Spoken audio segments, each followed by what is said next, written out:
Para panatiling maayos, malinis at maganda po ang Luneta, mahigpit nang ipatutupad ng MMDA at National Parks Development Committee ang no smoking at anti-littering campaign sa buong parke. Nagpakalat po ang MMDA ng 200 enforcers sa Luneta para magmanman sa mga lalabag. 500 hanggang 1,000 piso o kaya community service ang parusa sa mga lalabag. Pero para sa unang 2 linggo, sita at paalala muna ang gagawin ng mga MMDA enforcer. Bukod sa mga nag-yosi, damay din pati mga nagtitinda dahil maging ang pagtitinda ng yosi, bawal na rin.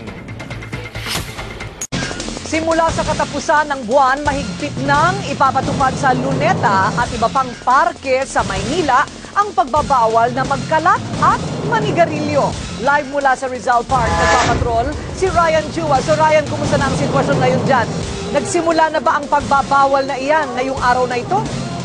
Corina, sa katapusan pa yan ng buwan. Kanina, pagkatila ng ulan, tuloy-tuloy na sa pagdating yung mga namamasyal rito. Karamihan para manood ng dancing musical fountain dito sa Luneta. Ngayong weekend, inaasahang marami ang mga pupunta rito, lalo't Mother's Day sa linggo, at isa ito sa mga pinakapopular at paboritong pasyala ng mga kababayan natin. Kasabay nga niyan ay pinapaalalahanan ng mga otoridad ng mga kababayan natin na simula sa katapusan ng buwan ay bukod sa bawal magkalat, ay bawal ng manigarilyo dito sa Luneta.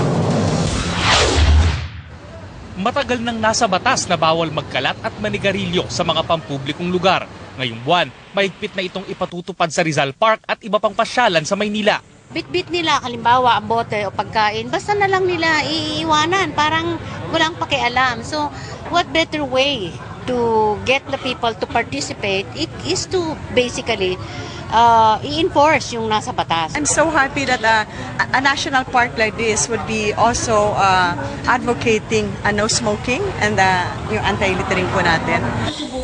Sa pakikipagtulungan ng mga pribadong kumpanya, layunin ng National Parks Development Committee, Metro Manila Development Authority at lokal na pamahalaan ng Maynila na gawing Green Park ang Luneta. Base ang bagong patakaran sa mga luma ng pulisiya na nagbabawal sa pagkakalat at paninigarilyo.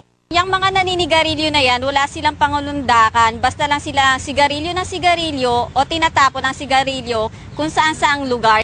Magpapakalat ang NPDC ng mga enforcer at mga park photographer, security personnel at student volunteer para ipatupad ang patakaran. 500 pisong multa o 8 oras na community service ang parusa sa mga unang beses na paglabag.